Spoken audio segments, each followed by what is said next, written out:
goes. I mean, I'm going to give an example, and I'm going to invite examples from you all as to what happens when empathy fails and how that can be a challenge and how that can be an opportunity and how that can actually create possibility in the context of career engagement, job search, transition, and everything. So, phase one, I'm going to call it phase one of empathy. You can actually start anywhere on this diagram, but I'm going to say at high noon, phase one is be open to the other person.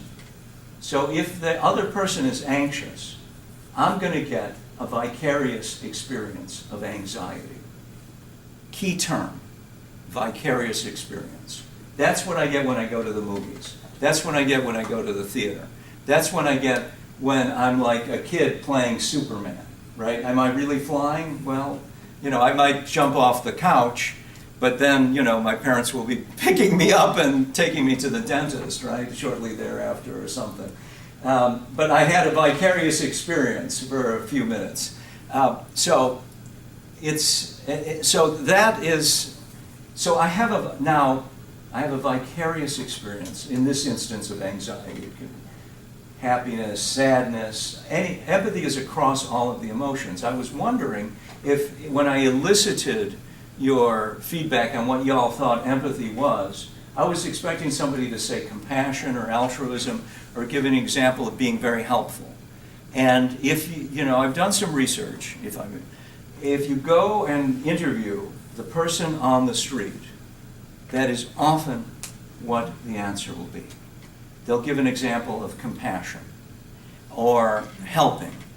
And heavens knows the world requires more compassion. The world requires more altruism and helping of all, so many kinds. And I distinguish that. This conversation is attempting to distinguish compassion from empathy. Empathy tells me what the other person is experiencing. Empathy tells me what the other is experiencing. Compassion and my morals and my values tell me what to do about it. That's one way of making the distinction. Now, there's big debates about this. Somebody named Gregory Batson would not agree. He believes that empathy is basically pro-social. It's almost, I'm not sure if it's causally effective, but it's powerfully effective in getting people to help, to be altruistic, to be charitable, to be compassionate, and the like. So, the debate goes on. I want you to come away understanding the terms of the debate because you'll hear about them, and the terms, and I want you to be able to map that. The way it's defined, I've proposed, if you will, this definition. Okay, so first phase. If I stop at phase one, receptivity, what do I get? I get something like emotional contagion.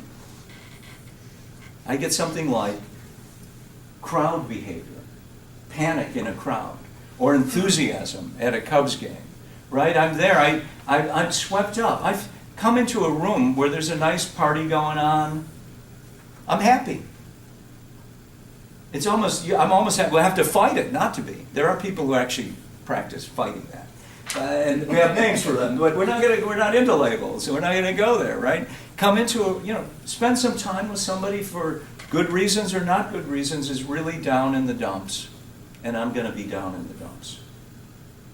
At least for a little while. It's going to happen. We are open to the other person's emotions. And we have to, oftentimes we practice to not be quite so open. And there's values in that too. There's nothing wrong with that. Right? I mean, and so, let's take that to the job situation. How does that play in the interview situation? Granted, it's a little bit artificial, but what do y'all think? I mean, I got some ideas, but I'd like to hear from you on this. I'm going to grab my cup of coffee here.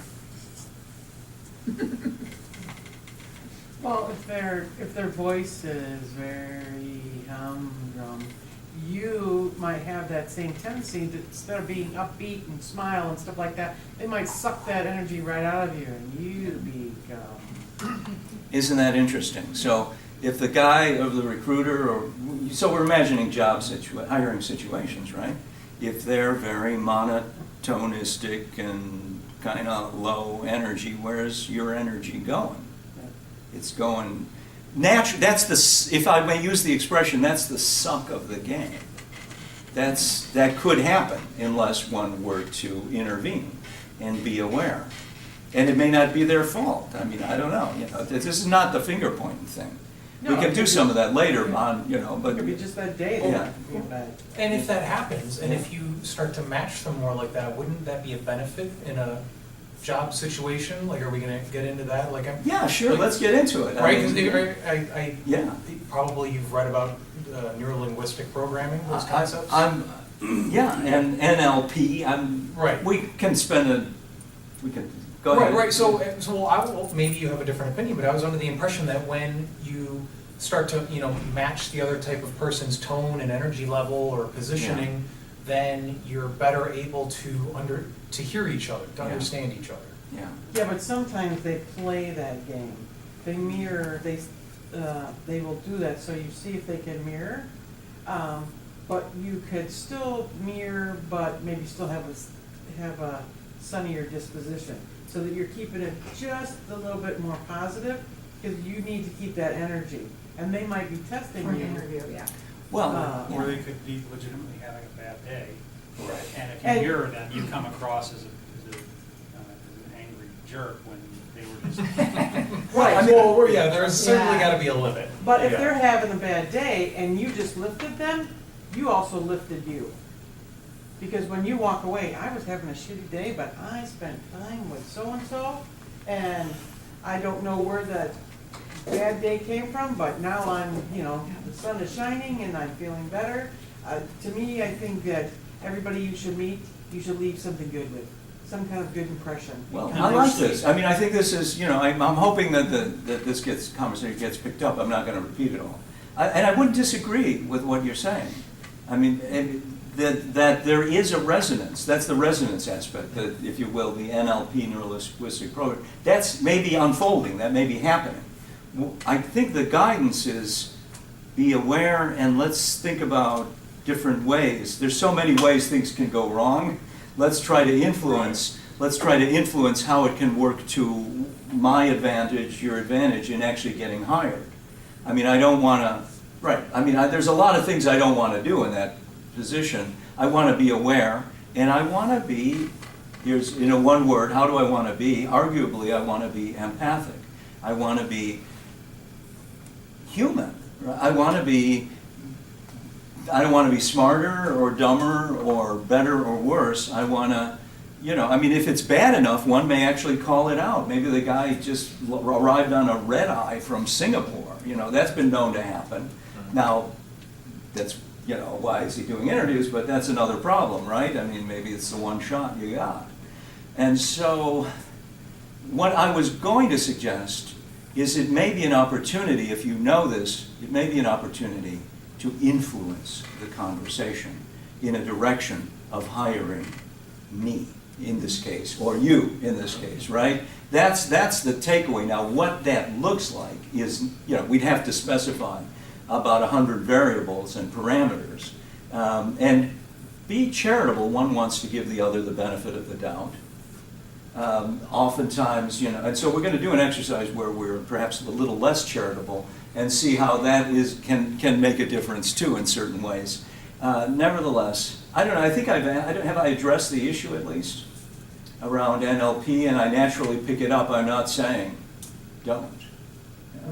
Right, and I think, and I think that can be part of it, is that you can also use it to bring people up if somebody's in a bad mood, right? You can once you are understanding each other, then you can help shape things in the direction you want to go. Yeah. Just extremely situational, because Right. you can also have that situation, I don't have the energy to deal with that person today, because they're just always, running on all cylinders, and today I'm just tired. And I don't have kids, however, anybody in the room, I would imagine, have had those mornings where they didn't get much sleep, but that child is up and ready to roll, ready to go, and you're thinking, oh, I could just, slow down, kid. I don't have the energy for this today, right? Same kind of thing. So you've got to figure out your balance in your situation and whatnot, and you can roll over an interviewer by having way too much energy, but at the same time, if you go and you match that linguistically, they turn around and go, this person's a dud. So you got to really feel out the scenario. But I think Lou is going to is, you have to establish a rapport at that level, and then you can probably lift it. You know, I mean- not maybe go down totally to his level, but Yeah. have enough of a resonance that you don't seem like you're bouncing off the wall, but then slowly up the ante. I thank you, Bring him Elizabeth, with I you. mean, thank you. What I'm actually I had an example, so personal example, right? I had a screening call, and the recruiter was very nice and very confused. And didn't, I mean, this is not unusual, right? You can be discouraged. I saw opportunity here. I was very nice to him. I answered it when he did succeed in asking a question. I addressed the question succinctly and directly, the way you're supposed to do with recruiters. I tend to ramble on a little, as you can see from the tape here. But no, I reined it in and reeled it in and was very. And by the end of I established some rapport. Absolutely, we had rapport. He was telling me about his kids.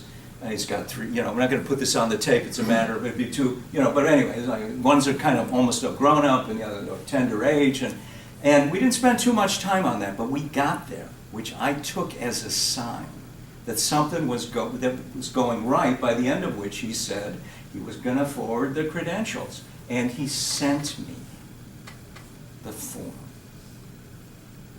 that he fills out. I'm going to fill it out. Now I get a chance to do it right or do it wrong myself, but who would know me better? I call that a good interview. I mean, empathy, this is so edgy, but I'll say it anyway. In some ways, empathy is the new love. It's what people really want, to be gotten for who they are as a possibility. And oftentimes, here's the thing about empathy. Breakdowns in empathy, first of all, cause people to get angry, and they cause people to feel enraged. The empathy is useful in any breakdown in setting boundaries without either escalating where you have to dial 911. That would not be a good outcome, right? Because somebody's become violent in the workplace. Or even, frankly, keeping human resources and formal reports out of the matter to get the job done, because pretty soon there are so many coordination costs. I'm going out on a limb here. I mean, it's a powerful and important place to be able to go if one really needs to, right? So, anyway, I'm sorry. I may not have been fair to you with this individual. And I know you're in HR, so here I have said Well, your no. baby is ugly, right? Well, actually, it's like. Don't do that. That's not. But I think setting the boundaries is really important, because Yeah. with that individual, we actually did use a mediator Yeah. in between. So for her and me, that worked really well, because it brought out, I got to understand her perspective. So then the way I reacted to her, because I'm only in control of my behavior, so I learned, okay, this is what sets her off. Yeah. And so I knew how to set my own boundaries up. And I could see that she still had issues with other people. Yeah.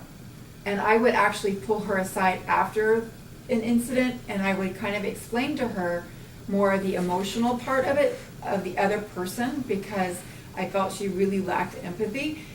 And she would get it sometimes, and then she would self-correct for a little bit, but then she would fall back. Yeah. But it was interesting, because I realized once I set boundaries, because I would get so angry, sometimes I would have to physically leave the building Yeah. because she was so horrible, because everyone was calling her bully. And then I realized, doing the mediation, I realized it was the lack of empathy, because I was able now to set up boundaries and just kind of step out of the situation and look in, like I could see what was playing out, and try not to be emotional about it, because I'm a very emotional person, and so I had to learn to kind of shut down emotionally just to kind of evaluate it.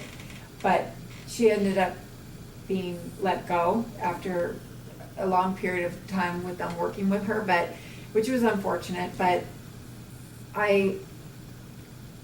Yeah, That well, I boundary mean, part, I think, is extremely important because you have to learn, especially if you're emotional, you have to learn not to be emotional so you have a better understanding. Because if you are an emotional person, that kind of clouds your judgment to be able to feel the other person's emotion, because you have to remove your emotion. I mean, that's so powerful because what, you said a lot there. I mean, you said about a way lot. Sorry. A way lot.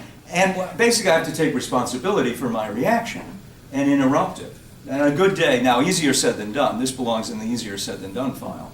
And that's very challenging, especially whenever people get activated, right? I mean, and so probably in the realm of tips and techniques, you know, be responsible and be aware. And on a good day, I'm in touch with what's possible. Mm-hmm. And it sounds like you did some good work there, for sure. And definitely that's a wonderful example of mediation, or how getting a neutral third party or somebody committed to neutrality can make a profound difference there. I think that's brilliant. I acknowledge your courage in sharing that Well, as you know, well. it was probably one of the worst times of my life of working with another female being so horrible, but I also look at it as being one of the best because I Interesting. learned a lot about myself Mm. and how I should behave in a professional environment, and so I look at it as a very positive thing. And it's funny because I saw her 2 years later at an event, and literally she was deer in headlights because Yeah. she remembered how she reacted. And I actually went up to her and hugged her and said, "Hey, it was so great to see you. It's good to see you're, prospering and you're Yeah, job." yeah. And it actually changed the dynamic. And Well, it's, It's just, I would interrupt you just to say, it Yeah. sounds like you Yeah. completed something for yourself about Yeah, that that's good. relationship. And that was kinda like, which oh. maybe she had or had not quite dealt with, because Yeah. she didn't, for whatever reason, see the possibility that you saw, or had the empathy that you managed to arouse. I wish to say, in some ways, I don't know if this, I think it's just a thought. Here's a thought. We don't actually need more empathy. We need expanded empathy. There's enough empathy to go around. You know how we can feed everybody on the planet, and people are still starving, like in Aleppo, for example, because of politics and war and human badness? Well, in some ways, I see an analogy. Now, it's true, and sometimes maybe we needed more empathy in this particular case, but oftentimes the challenge here is to expand the empathy that we have. And also, in the realm of tips, and there's a tip and technique here too, that I don't say you need more empathy. How do you think that's going to go? not very well. But right, because it implies you're lacking, right? Now, especially if it's true, I would be especially annoyed. You can say whatever you want about me, but just as long as it's not true. It's judgment. It's a judgment. It's a judgment. It's a Thank judgment. you. People don't like being judged. It's a terrible judgment. It's It a is. devaluing statement, right?